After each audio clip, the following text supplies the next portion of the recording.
Hello and welcome back to my channel. बात करने वाले हैं इस वीडियो में एशियन पेंट्स लिमिटेड को लेकर के। आज इसमें हुआ है क्रैकडाउन और एक अगर चार्ट पे देखोगे तो एक काइंड ऑफ ब्रेकडाउन सा देखने को मिल रहा है और ब्रेकडाउन भी अच्छा खासा देखने को मिल रहा है। वॉल्यूम के साथ साथ में अगर देखोगे तो स्टॉक ऑलरेडी 9% करेक्ट हुआ है।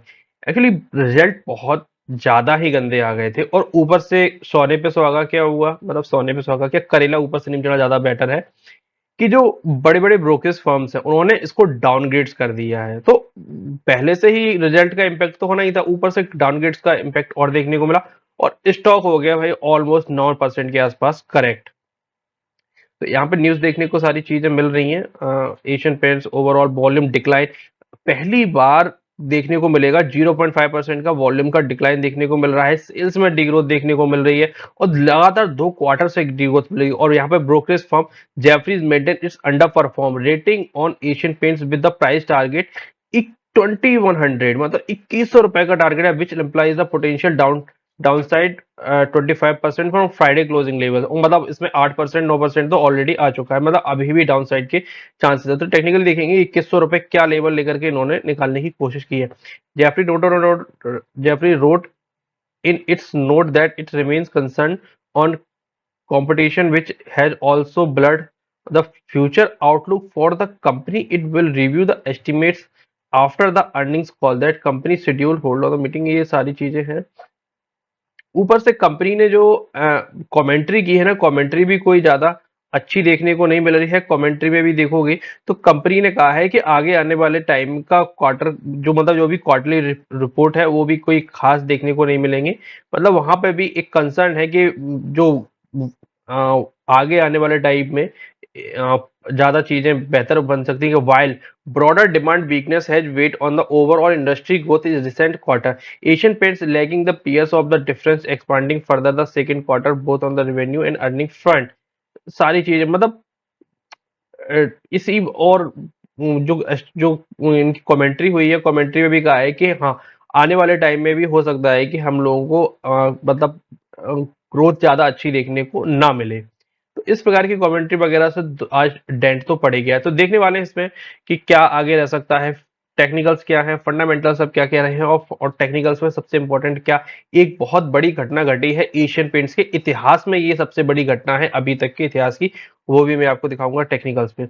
स्टार्ट करेंगे कंपनी के। अगर हम लोग क्वार्टरली रिजल्ट देखेंगे तो क्वार्टरली रिजल्ट में 2 क्वार्टरों में क्या हुआ। यहाँ पर आप जून का क्वार्टर देखोगे तो यहाँ पर प्रॉफिट सेल्स हुई थी 8970 करोड़ की, और अगर जून 23 का देखोगे तो 9182 करोड़ की सेल्स थी। और ये देखोगे तो अभी तक के ऑल टाइम हाई है। इसके बाद क्या हुआ, ड्रॉप आया 8479 करोड़ की, और यहां पर देखोगे तो सिर्फ 8000 करोड़ की। तो 2 क्वार्टर लगातार बैक टू बैक देखा जाए तो ईयर ऑन ईयर बेसिस पे एक डाउनग्रेड साइड में देखने को मिला दोनों क्वार्टरों में सेल्स में। और ना केवल सेल्स में देखने को मिला, मार्जिन में भी तगड़ा इंपैक्ट देखने को मिला। ऑपरेटिंग प्रॉफिट मार्जिन देखोगे तो लास्ट क्वार्टर में तो 19%, अगर देखोगे तो यहां पर देखोगे तो जून में आए थे 23% के, और रिसेंट में देखोगे तो सिर्फ 15% के। तो 2 क्वार्टरों में मेजर इंपैक्ट यहां पर देखने को मिला है। और नेट प्रॉफिट भी देखोगे तो 1187 करोड़ का हुआ था पिछली बार, और इस बार देखोगे नेट प्रॉफिट हुआ है 694 करोड़ का। तो जो कि ईयर ऑन ईयर बेसिस पे बहुत ज्यादा डैमेज टाइप का क्वार्टर रहा है। तो 2 क्वार्टरों से लगातार नेगेटिव ग्रोथ तो यहाँ पर लगातार देखने को मिली है। साथ ही साथ में अगर बैलेंस शीट देखोगे तो बैलेंस शीट पे 96 करोड़ का इक्विटी कैपिटल है। रिजर्व देखोगे तो रिजर्व में ड्रॉप देखने को हम लोगों को मिल रहा है 18,632 करोड़ से। तो यहाँ पर भी थोड़ा सा कंसर्न है।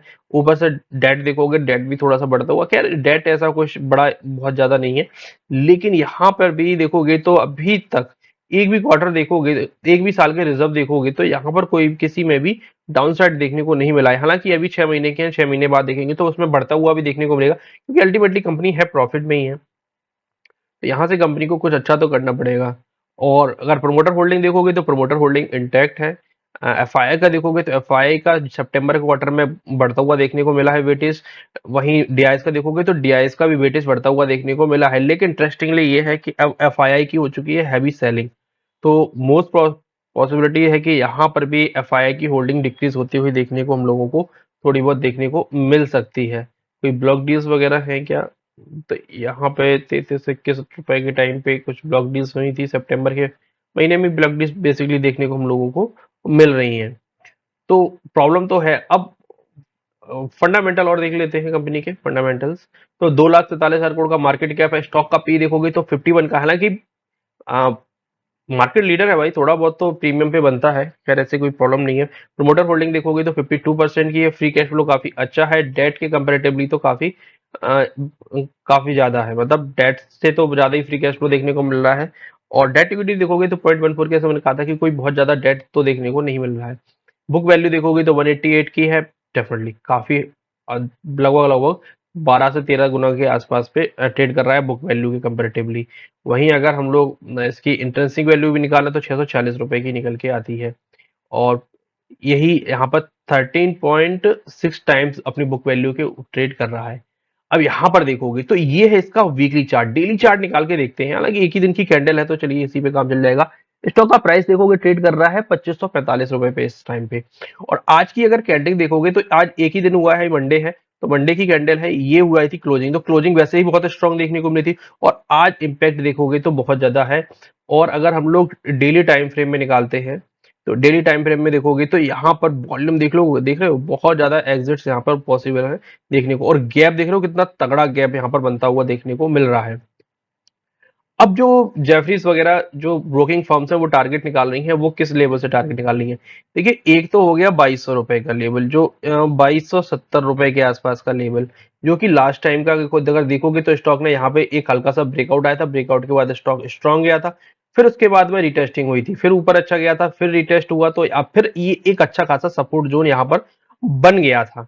अब देखिए, सपोर्ट जोन टूटता हुआ देखने को हम लोगों को मिल रहा है, आज इंट्राडे का है। अब अगर लोअर टाइम फ्रेम पे देखोगे तो हाँ, ब्रेक डाउन देखने को मिल रहा है। अब यहाँ से पॉसिबिलिटीज है कि एक बार अगर स्टॉक 2650 2670 रुपए के ऊपर, अगर 2700 रुपए के ऊपर निकल जाता है तो वापस से निकलेगा। लेकिन अगर नहीं आता है, मतलब यहाँ से एक काइंड ऑफ रिटेस्टिंग होती है 2600 रुपए तक, और उसके बाद में फर्दर डाउन साइड भी आता हुआ देखने को मिलेगा, तो फिर ये 2200 रुपए, 2250, 2260 रुपए के टारगेट भी हम लोगों को देखने को मिलेंगे। अब यहाँ पे इंटरेस्टिंग चीज क्या है, तो उसके लिए चलते हैं हम वीकली चार्ट पे। वीकली चार्ट पे एक बहुत ही इंटरेस्टिंग डेवलपमेंट हुआ है। स्टॉक को देखोगे, एक मल्टीवेगर तो डेफिनेटली रहा है। लास्ट टाइम जब इसने अपना 200 एमआ को ब्रेक किया था, तब ये 2008-9 का रिसेशन आया था। रिसेशन के टाइम पे इसने अपने 200 एमआ को यहाँ पर ब्रेक करता हुआ देखने को मिला था। तब से लेकर के आज तक देखोगे तो कोई भी 200 एमआ के आसपास भी नहीं रहा है, मतलब वीकली टाइम फ्रेम पे 200 एमआ को टच भी नहीं किया है, और लगातार वहीं से 100 एमआ के पास से ही वापस हो जाता था। अब जाकर के फाइनली फिर से देखोगे तो यहाँ पर 200 एमआ टूटता हुआ देखो यहाँ से मिला, और फर्दर डाउन साइड में ये देखिए ब्रेक डाउन यहाँ पर देखने को मिल रहा है। तो बहुत बड़ी कुछ इंटरेस्टिंग डेवलपमेंट यहाँ पर देखने को मिल रही है। अगर ये लेवल मेरे हिसाब से अगर टूटता है ना, तो फिर इसमें फिर बहुत नीचे के लेवल्स निकल से आ सकते हैं, जो कि फर्दर 1400 रुपए तक के टारगेट के लिए जाता हुआ स्टॉक देखने को हम लोगों को मिल सकता है। तो फिर मुझे लग रहा है कि ये इतने लेवल्स के लिए तो नहीं टूटेगा, कि जैसे 1900 रुपए के लिए तो मुझे लगता है ये लेवल्स टूटने वाला है। फिर इसमें जो फर्दर डाउनसाइड आएगा, बहुत तगड़ा वाला डाउनसाइड आ सकता है एशियन पेंट को लेकर के। फिलहाल मार्केट लीडर है, लेकिन प्रॉब्लम्स आज के दिन में एशियन पेंट्स को लेकर के कंपटीशन इतना ज्यादा हो गया है, जेएसडब्ल्यू पेंट्स आ गए हैं, और भी बहुत सारी कंपनियां छोटी छोटी आ चुकी है, और काफी अफोर्डेबल प्राइस पे प्रोवाइड करा रही है। तो कंपटीशन की वजह से ये कंपनी थोड़ा सा अभी ऐसा लग रहा है कि सर्वाइवल मूड में आती हुई देखने को मिल रही है। बाकी आप लोगों को क्या लगता है, एशियन पेंट यहाँ पर और अच्छे रिजल्ट वगैरह आगे जाकर के प्रोड्यूस कर सकता है, या फिर फर्दर जो कंपटीशन इतना हैवी आता हुआ देखने को मिल रहा है उसमें ये स्टॉक टिक पाएगा, ये कंपनी टिक पाएगी या नहीं टिक पाएगी? अल्टीमेटली फंडामेंटल को सुधार करना पड़ेगा, तभी टेक्निकल्स पे सुधार हम लोगों को देखने को मिलेगा। फिलहाल तो मोमेंटम बिल्कुल ही नेगेटिव में है एशियन पेंट्स को लेकर के। आप लोगों को क्या लगता है, कमेंट बॉक्स में जरूर बताइएगा। मिलते हैं अगले वीडियो से, तब तक के लिए धन्यवाद।